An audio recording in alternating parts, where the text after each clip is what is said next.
Good morning, everyone. Here we are, dealing with the soul of nations. Once again, we have examined the United States from the point of view of the energies that are found, and I'd like to begin a little bit with Great Britain from the destiny of the nations. It's true, of course, this book was written, 75 years ago, or between 70 and 75 years ago. But there's still much in it, especially when we consider the future of humanity. The three nations that hold that future together are great social experiments in the United States, in Great Britain, and if we include Northern Ireland, we call it the United Kingdom. DK refers to it mostly as Great Britain. And then, as well, Russia. Not so much the Soviet Union, although the Russian Federation is very important now, but the country Russia per se. So here are a few things just to get us started a little.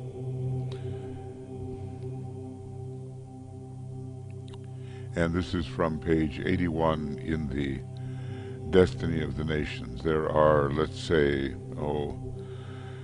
31 references in the Destiny of the Nations to Great Britain. We're obviously not going to take them all. We'll just begin the process. And then as we have time in the future, we'll carry it forward.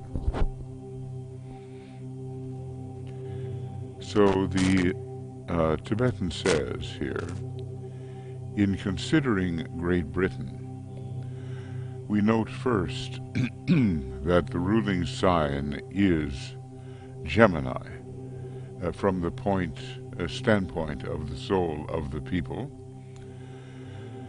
and that Taurus governs the material outer form of the nation. Now, maybe one reason not to include Ireland is given its own designations of a soul Virgo and a personality Pisces, quite different, and we don't know whether the Tibetan is considering Ireland really to be a part of Great Britain per se. It can be considered on its own with very different rays, and we don't know how long that division between Northern and Southern Ireland will persist. So anyway, we have the ruling sign Gemini from the point of view of the soul of the people, and Taurus governs the material outer form of the nation. And that's another definition for personality, the material outer form of the nation. It is this factor which has led her people to appear before the world under the symbol of John Bull, expressive of the British personality.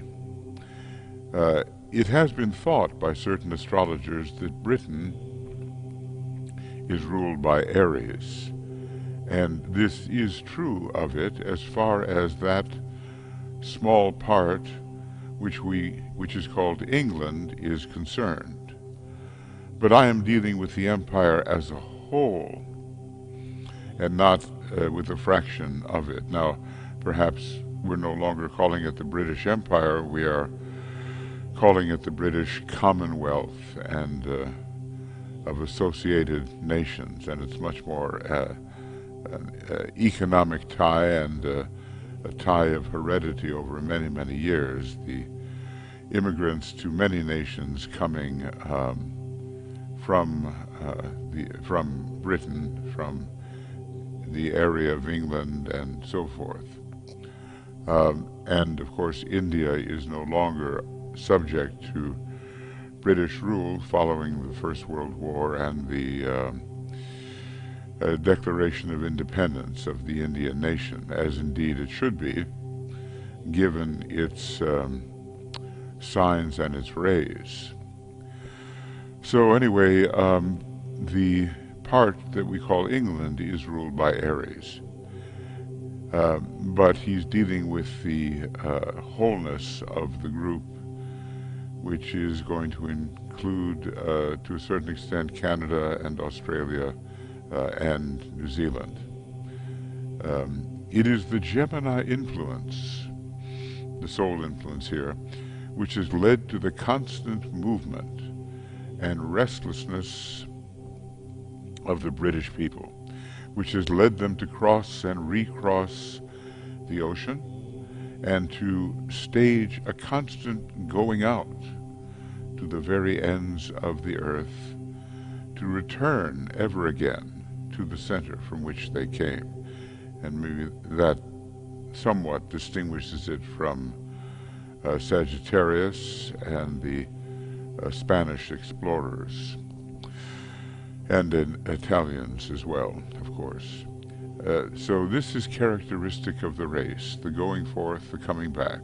It is the Gemini influence which has produced, viewing the work of the nation from the personality or lower angle, the secret and oft devious diplomacy and subtlety which has in the past distinguished Great Britain's political activity. We do have an issue with lower Mercury and deviousness, basically, and that shows up also in relation to Scorpio. Gemini people are often distrusted, and the Gemini effort along this line makes of Great Britain no exception. Such distrust has been warranted in the past, but is not as justifiable now, for the nation is old and experienced and is fast learning the lessons which she has had to master. As yet, from the higher angle, Gemini does not entirely control, for the soul of Britain is now struggling for expression. This is after the war.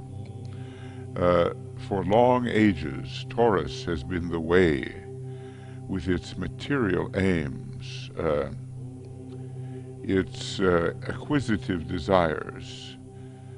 Well, actually, you know, he's using the word his, like the male possessive pronoun, and he does say that Great Britain is a masculine nation, so maybe I'll just read it the way it is. For long ages, Taurus has led the way with his material aims, his acquisitive desires, his arrogant will, and his blind moving forward towards the possession of that which has been desired. Pervasiveness and movement are two qualities with which Gemini and Taurus have dowered the race. He calls them a race, or like the British people.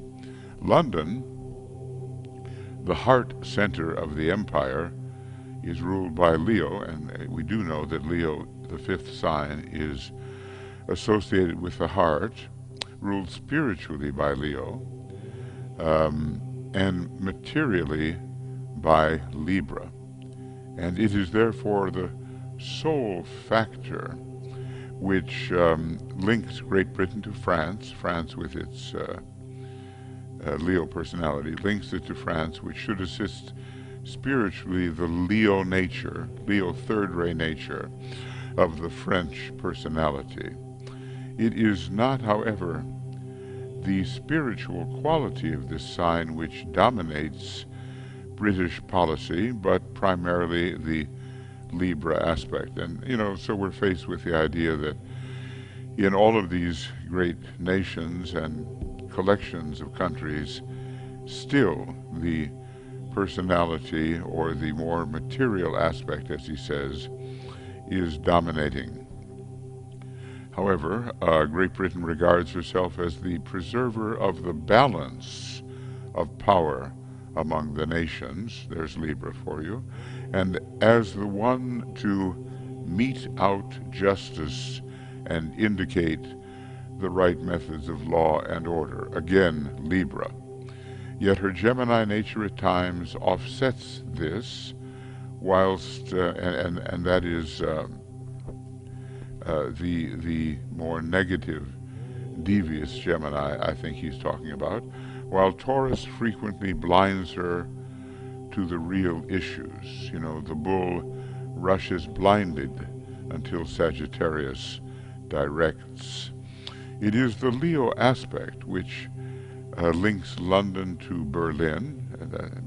Leo is one of the signs of Berlin, but it is Leo in its more self-assertive aspect, and hence some of the difficulty, and hence also the close and not to be evaded relationship between London, Paris, and Berlin, the three capital cities of Great Britain, France, and Germany, and all of them having some Leo either in the country or within the important capital centers. A triangle of force which conditions Europe most potently, and we have to even think about that now in these days when the European Union is being challenged, and mostly I think by the blind willfulness and the sense of domination that is coming from Great Britain. It is between these three that the destiny of the race of men in the immediate future lies. Now, that was back in the 40s. And again, the question arises, will the coming decisions be based upon the good of the whole or upon the good of part of the whole? So that's all I'm going to take up as a primer at first. And as time allows, we'll go further. So this is the end of Soul of Nations, 1st of August 2020, and beginning again later. We can't say exactly when that will be. It might be as soon as the 8th, or perhaps not. We'll bring it to you whenever we can and take up the thread. Okay. Now, see, so it's quite interesting, isn't it, that these three countries and the cities which have been spoken of here, London, Paris, Berlin, have an impact on the immediate future, maybe in the larger sense of the destiny of humanity. It's United States, Great Britain, or if we prefer, United Kingdom, and Russia, that are having a longer-term impact on the condition of humanity. Okay.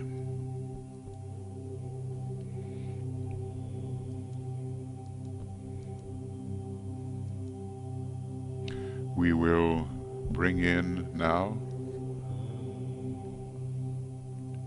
the light, breathing it in to help to clarify the mind and to help to purify the personality as a whole.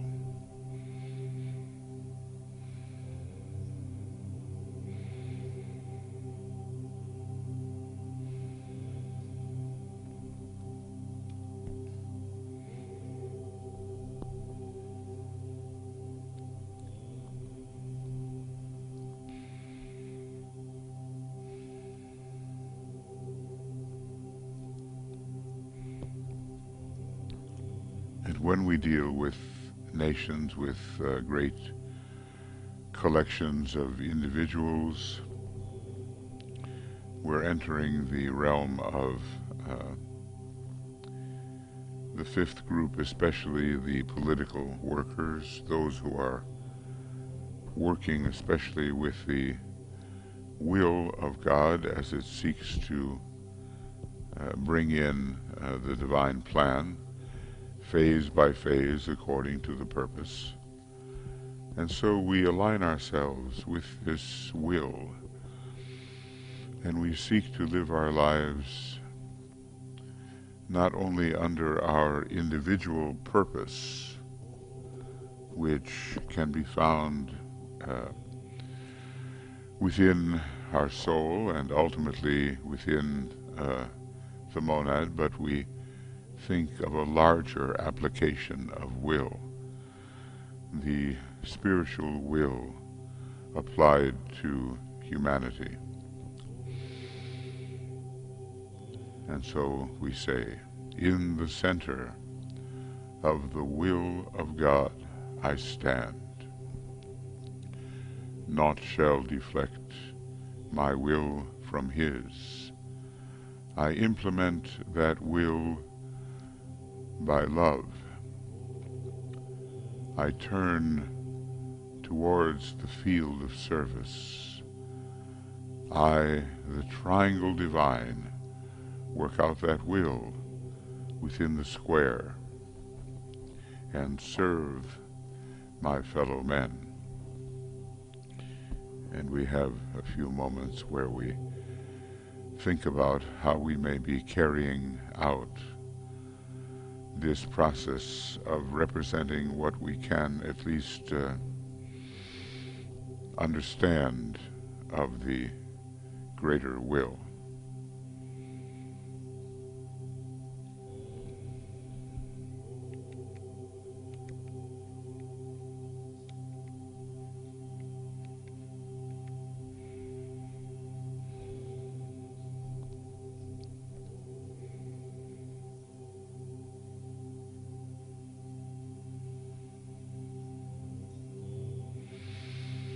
We know that great transformations must come to humanity and to the many nations that contribute their gifts to the human process of elevation.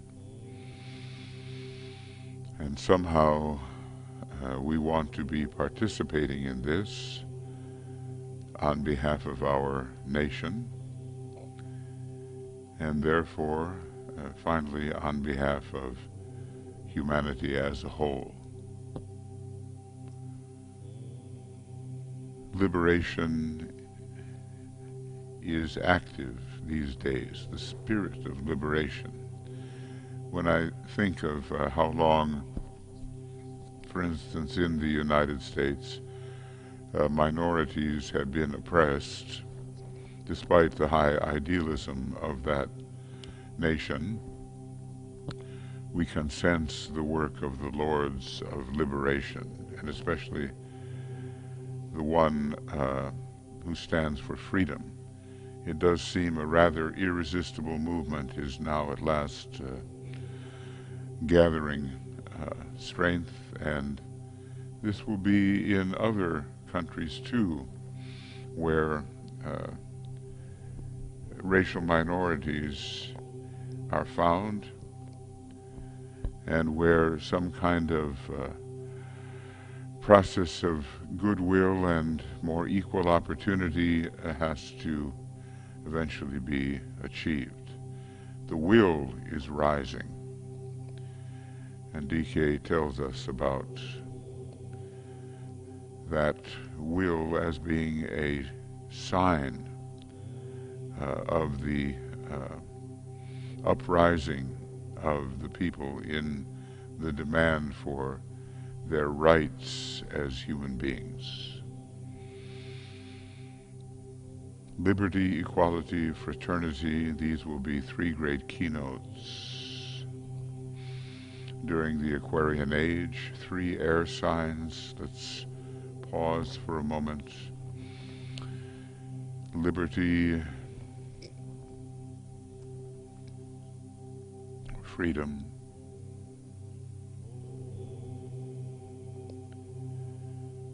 fraternity, brotherhood, equality, representing our monadic source,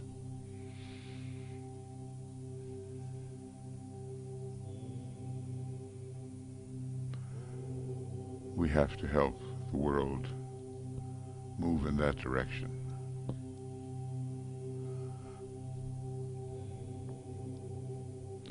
The great teacher is coming again, we have been assured.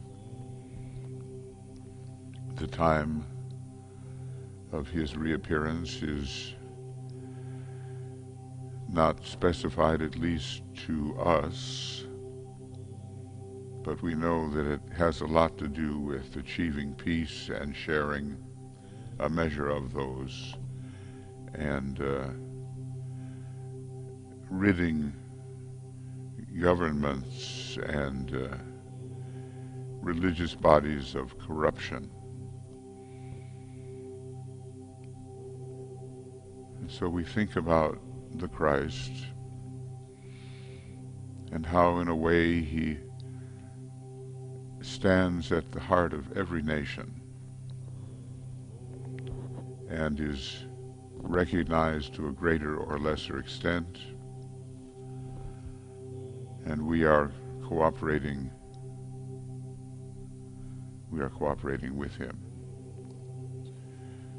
We have gathered in your name, Lord Maitreya, be with us.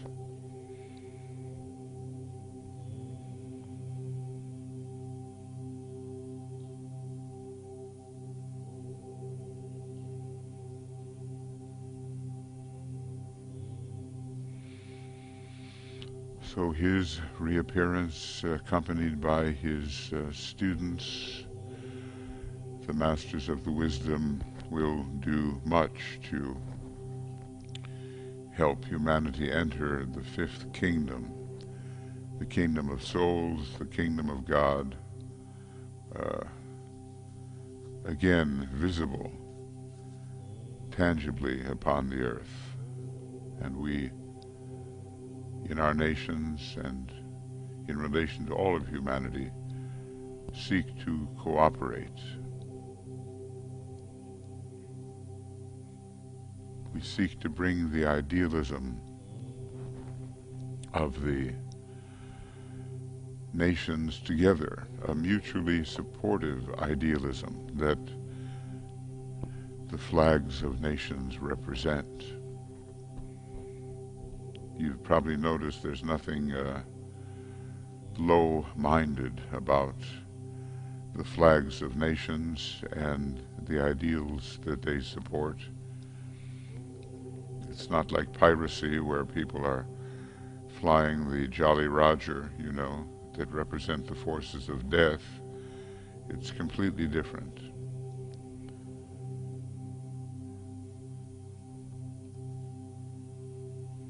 And we can imagine, let's do that, a world in which the ideals of every nation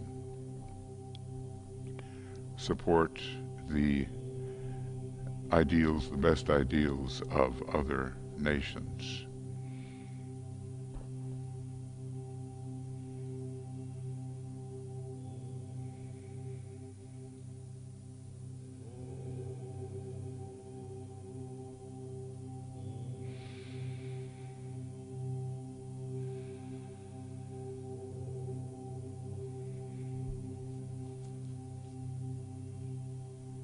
It's a very different attitude, would it not be, that instead of the competition and hegemony over other nations, we seek to support their best, and the best of that which is in our nation would emerge. If we adopt that attitude, because every nation has its gifts.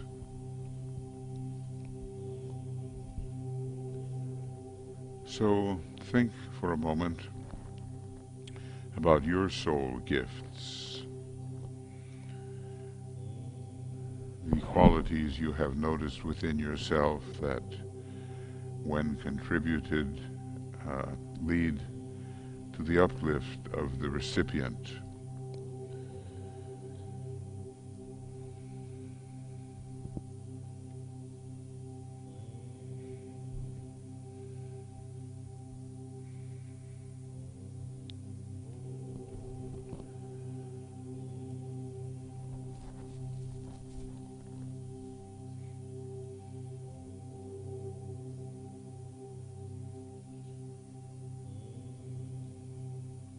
And think of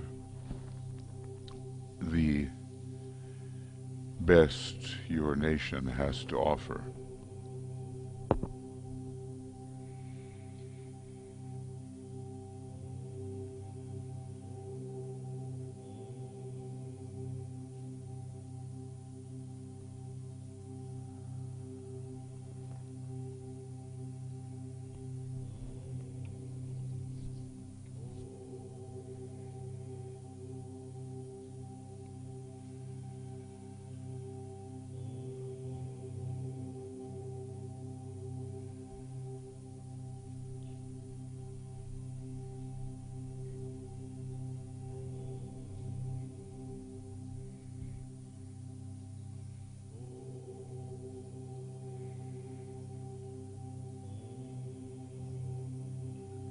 And think about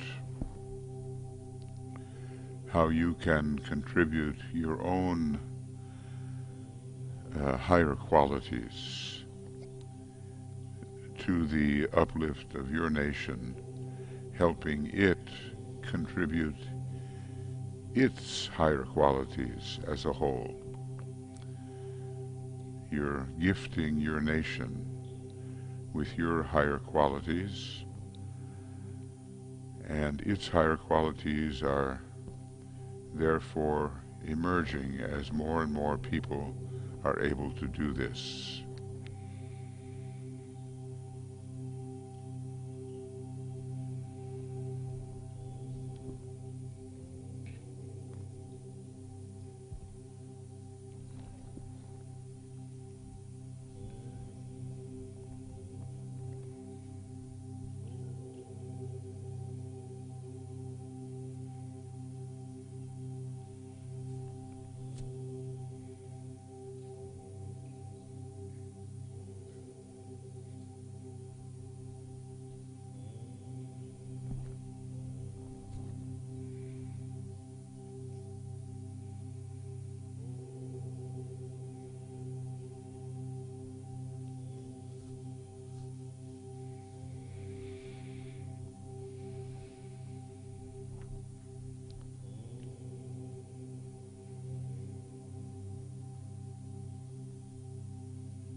And try to realize that ultimately,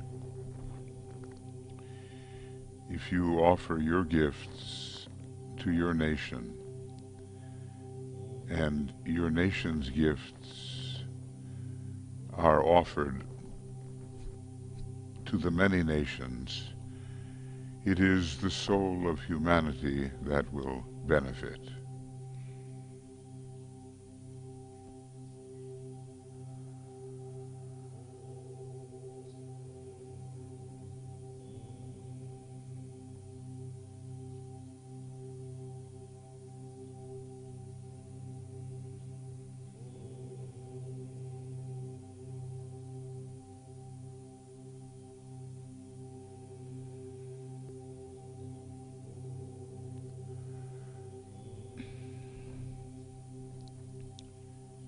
and the energy of goodness will sweep over the earth, and humanity will take its place as the rightful macrocosm to the lower kingdoms, and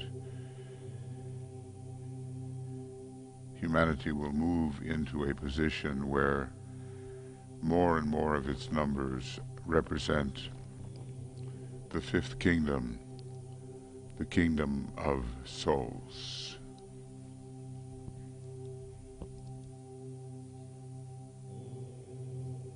There's much work to do,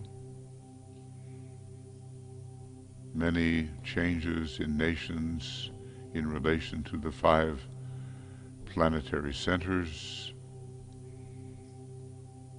Probably in 100 years we will not recognize international interplay.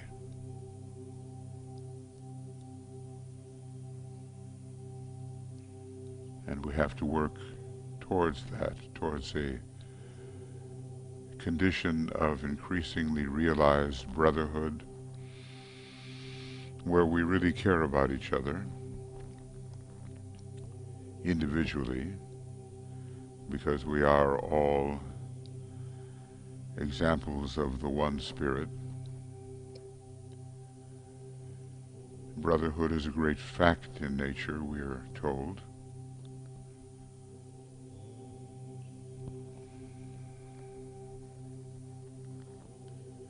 And we all care for the fate of this planet.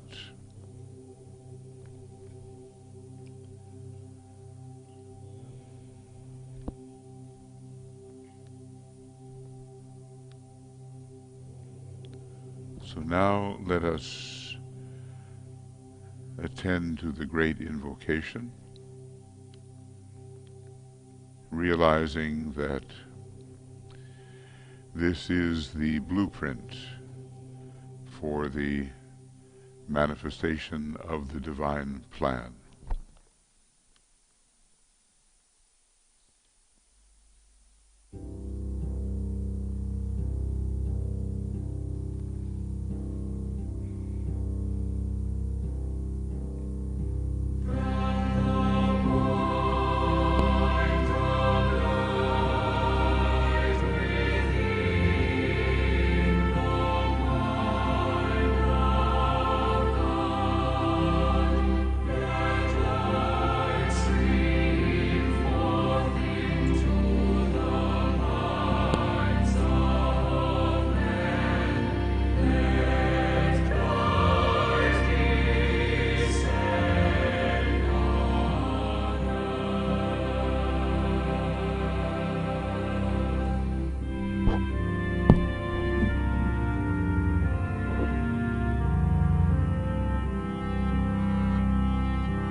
friends, thank you for being with us. We'll be working in the couple of weeks ahead on the Esoteric United Nations, working behind the scenes to specifically evoke the soul of nations. And we hope that you can join us for that and make your commitment to the process until the next festival week of the new group of world servers.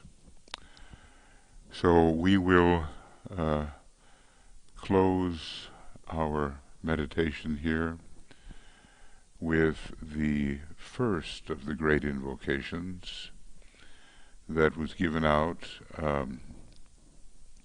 in 1935 and calling for peace and goodwill to spread all over the world.